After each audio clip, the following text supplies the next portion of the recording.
What's up guys, Sean here, coming at y'all with a video. If you haven't seen this before, it's just something we do on slow news days. We're calling this the Daily Static. This is going to be episode 2. We're going to cover a little bit of everything, whatever news is going on. We're going to try to get a little piece of NHL, MLB, NFL, NBA. Obviously, the NHL season just ended, the NBA season just ended. Football's about to go on a little bit of a lull, so it's going to be a bit of MLB, but we'll try to sneak in news, trades, rumors, stuff like that. Just anything we can do to keep the news rolling, keep you guys updated, keep the show going. But first, if you're new here and you haven't already, please subscribe, hit that like button, hit the notification bell so you don't miss anything that we're posting here.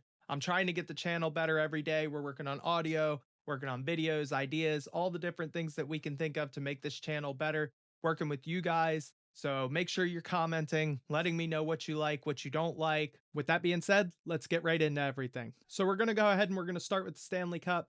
Just ended last night or the night before. Carolina Hurricanes have won the Stanley Cup for the second time in franchise history. Wasn't really into this series too much, didn't really have a stake in it. If it's not really the Flyers, then I have trouble getting into it. This one had a lot of news floating around it, a lot of cool things. So I just wanted to go over a couple of these things with you guys in case any of y'all are interested, in case any of y'all were watching.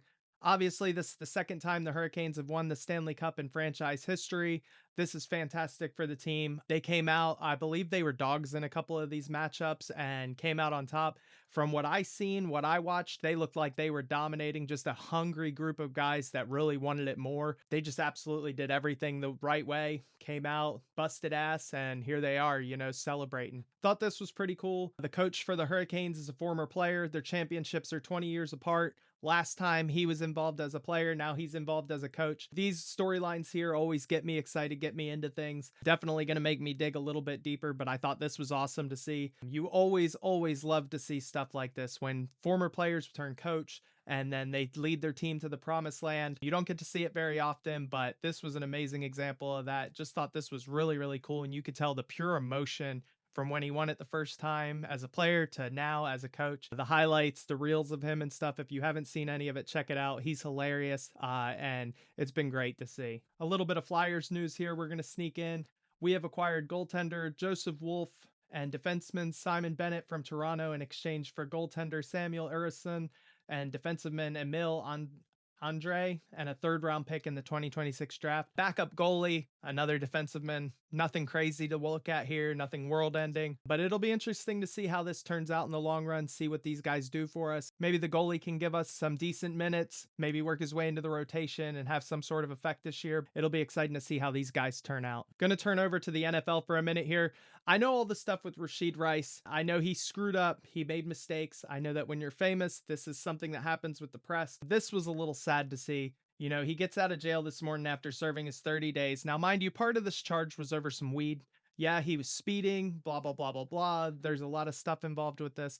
But, the fact that this is, mainly over some weed and stuff like that, it's just extremely like annoying to see in 2026. Medical over most of the country, just completely legal in parts of the country. And we're still giving guys grief. Also, the man just got out of jail. I know you guys are trying to cut a story, print a story. He obviously does not want to be seen. He does not want to be spoken to. He's just trying to get home, get back out, figure his life out. Obviously, his career with the Chiefs is now in jeopardy. His career in the NFL is obviously in jeopardy. Sometimes guys never come back from stuff like this. So it'll be interesting to see his role this year, what the Chiefs do with him, and how everything turns out. Now, obviously, he's got a little bit of a smile on his face here. That means he's probably in good spirits. He's probably like, what the hell is going on? Why are these guys chasing me? But again, from the media, just be better, man. I understand y'all got a job to do and you're trying to get your story and yada, yada, yada. But this man just did 30 days. Hey, can we have a moment of your time? No. All right. You got the video of him leaving the jail. He's not going to give you nothing. This just makes you look like a clown. Oh, he's running. He's running. Yeah, he don't want to talk to y'all, bro. So I thought this was a little corny that, he had to essentially run away to get away from the media and stuff. And just, I want to see people do better. He's going through something right now. The media doesn't have to be involved in everything. So just tell me what you guys think about this down below. A little bit of stuff on the Eagles. The all PFF Eagles team came out. I thought this was pretty interesting. We're just going to run through it real quick. Jalen Hurts, LaShawn McCoy, A.J. Brown, Deshaun Jackson, Devontae Smith, Dallas Goedert, Zach Ertz, Jordan Mailata, Evan Mathis, Jason Kelsey, Brandon Brooks, Lane Johnson. Brandon Graham, Trent Cole, Fletcher Cox, Jalen Carter, Zach Bond, Jordan Hicks, Nigel Bradham, Darius Slay, Asante Samuel, Sheldon Brown, Malcolm Jenkins, Quentin McKell. The first thing that stood out immediately was that O line. Could you imagine Jordan Mailata, Evan Mathis, Jason Kelsey, Brandon Brooks, and Lane Johnson all in their prime on one O line? I mean, that's just an unbelievable who's who of O linemen there. Some of the best guys to ever do it, whether it be for just a couple years, their whole career. Lane Johnson and Jason Kelsey did it their whole careers. Brandon Brooks came to the Eagles as a high value free agent, but turned into one of the best while he was here. Evan Mathis was just rock solid. I remember him just being absolutely rock solid. He was our best O lineman for a good while. Him and Peters lined up side by side, one of the best left sides in football. Played with Jason Kelsey a bit, was just absolutely dominant. Dallas Goedert and Zach Ertz make sense here. They're the two most achieved tight ends that we've had over the years. You could have thrown in Brent Selleck here. I know he's just a fan favorite. Maybe he wasn't, the biggest guy during his time, but what Brent Selleck did for this team is absolutely unbelievable. I would have loved to have seen him up here as well. And then at wide receiver, obviously, no T.O. I know the stint was short, but it's kind of crazy that he's not on there. Also, you could have went back a little bit further to some of our older wide receivers and picked out some guys. Obviously, A.J. Brown and Devontae Smith have had amazing careers in Philly. Deshaun Jackson had an absolutely all-star career in Philly. So I get him being there. Devontae's still a little young, still got a lot of work to do. AJ's time was short. I would have loved to have seen a Harold Carmichael or something like that here, but in terms of pure talent, overall talent, these are definitely the guys and, from what I've seen in my lifetime.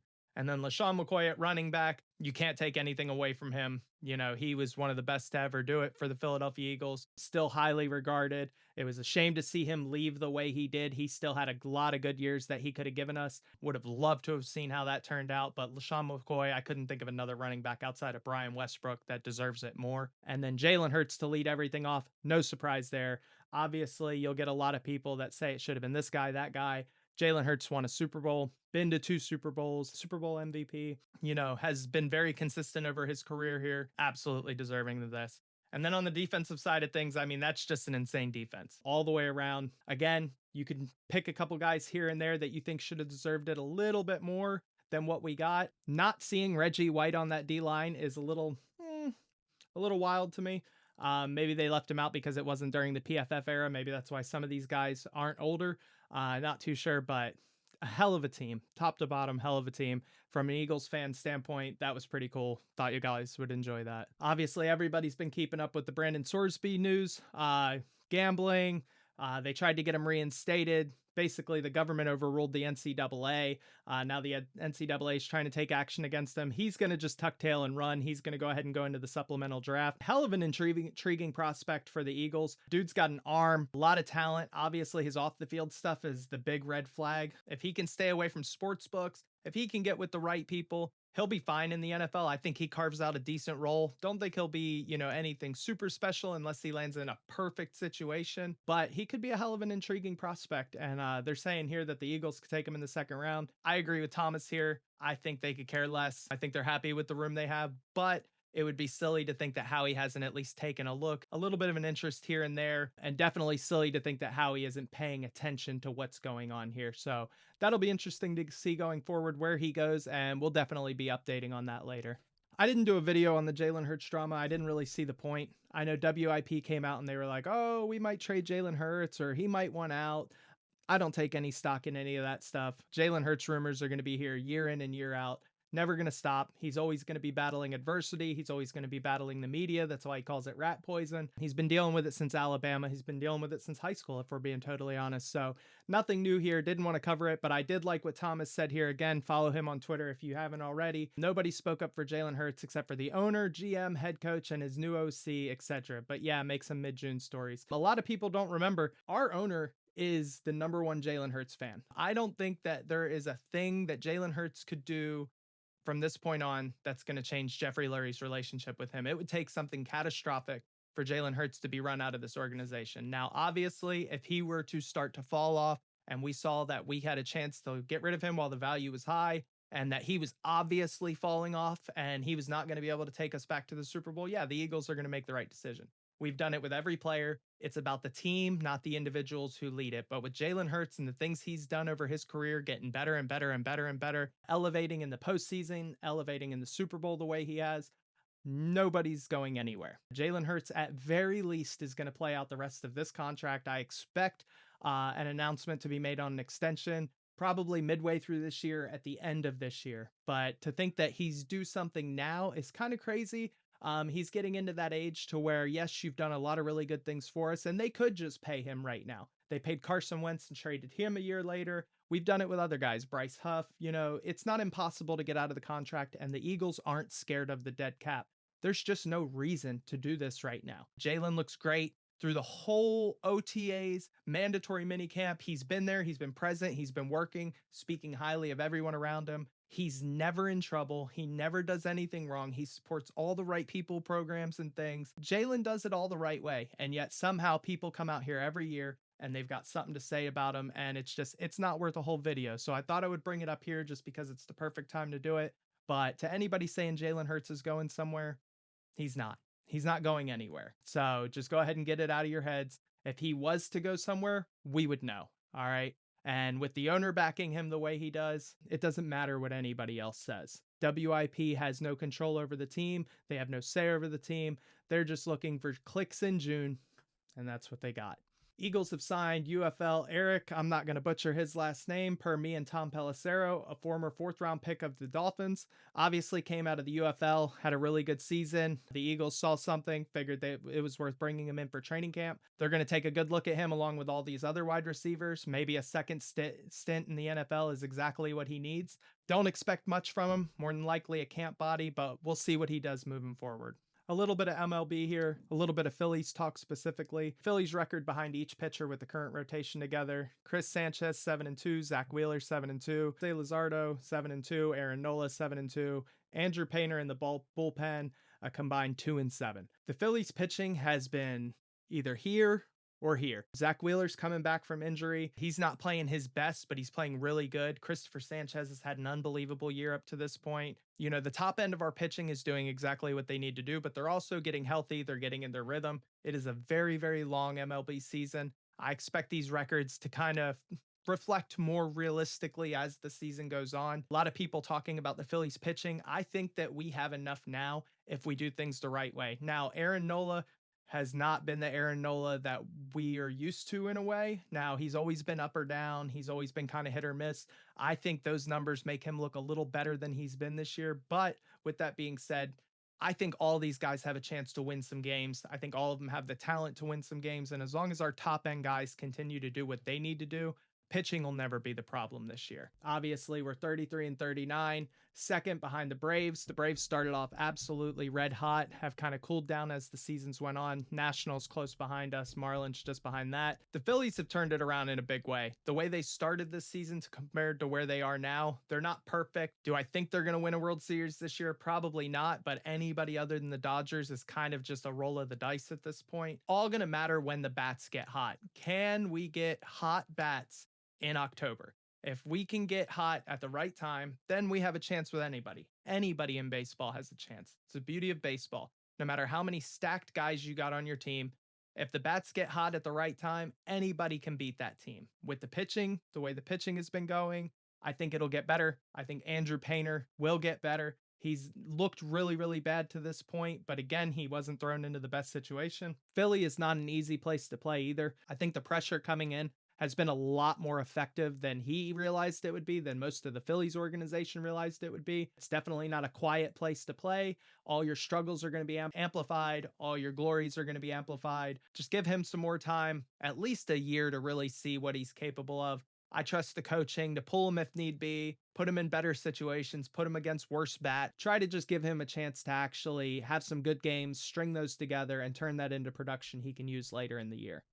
All right, and last thing here, we got some NBA stuff. Obviously, Knicks win the championship, Spurs choked. We all know that. Storylines have been played to death. Digging into the NBA draft, obviously NBA teams now can immediately start trading. They can immediately start making moves. There's been a lot of news that's come out, a lot of rumors that have come out. Obviously, Giannis to Boston, Giannis to the Heat. It's going to be the big storyline this offseason. Does Paul George get moved? Does Embiid get moved? As unlikely as those two things probably are, We'll be keeping an eye out for that as well. A lot of other moving pieces around the NBA. I expect it to be a pretty crazy offseason with the way things ended last year. A lot of big surprises, a lot of upsets. A lot of teams didn't make it as far as they thought they were going to make it. The 76ers coming back on the Celtics, even though the Celtics weren't expected to win anything, them getting healthy at the end of the season, you thought they were going to make a bigger push than they did. And then to immediately be dropped by the 76ers, who were then immediately dropped by the Knicks. It's just going to be a wild off season. There's going to be a lot of stuff to watch. It's going to be really, really interesting. I'm excited to see how things play out. I personally hope the Sixers make some big moves. Doubt it.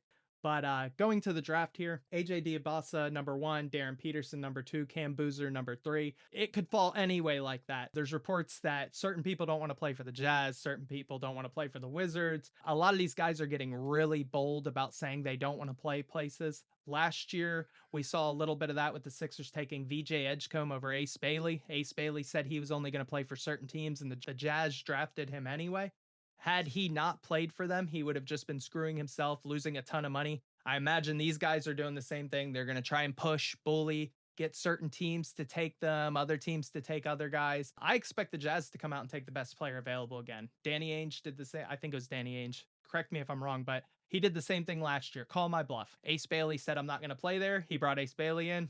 Where did Ace Bailey play last year? For the Jazz. So I expect it to be a lot of the same this year. Moving down to the 76ers, I'm not even going to pretend to know who this is. I've seen a lot of different prospects, most of them top 15. Outside of the top 20, things kind of fall off a cliff. Now, with that being said, we found McCain, we found Maxey. We have found decent guys at this point in the draft. That was obviously under Daryl Morey. You expect that they'll be able to find someone else who can at least come in and give us valuable minutes. I'd love to see a backup big. I'd love to see a stretch wing that can rebound, shoot threes. I could definitely use as many of them as possible. I'd love to see a true point guard in here. I think VJ and Maxey both shared a little bit of point guard last year. And I'd really love to see someone come in that can actually spread the ball around, get those guys good looks, catch VJ cut into the basket, catch Maxey in the corner for 3. Just someone who's kind of a connective piece. I know this time in the draft, your pickings are a little slim, but I would love to see a good wing, backup big, point guard, somewhere in that rotation. I think that would be awesome for the 76ers. I'll do more research as we get closer, and we'll start to actually look at who's a real target, who we have a chance at getting, who we don't have a chance at getting. And with that being said, there's always somebody who falls down the draft. There might be a guy up here at 10, 11, 12, 13 who ends up there at 21, 22, 23. So we may get somebody totally different. You never know how these things are going to work out. You never know how teams look at certain guys and then how those interview processes go as well. Very interesting to see here how things will turn out. All right, guys, it was kind of all over the place, but we're just trying to cover a little bit of everything, get our news in from around the league. If you like the format, if you like what we're doing here, please click the like, comment down below. Let me know what you thought was good, what you thought was bad. Tell me if we should keep doing this. We might do one of these a week just to wrap up, round up, what's going on. NFL news, NBA news. Obviously, it's just going to be a lot of rumors and trades and off-season stuff right now. We'll dig in real deep to the NBA draft because that's going to be a big part of what we're doing here soon. But anything else you guys want to see, feel free to hit me up. Let me know. I love y'all. I appreciate y'all. Thanks for tuning in. I'll catch y'all in the next one.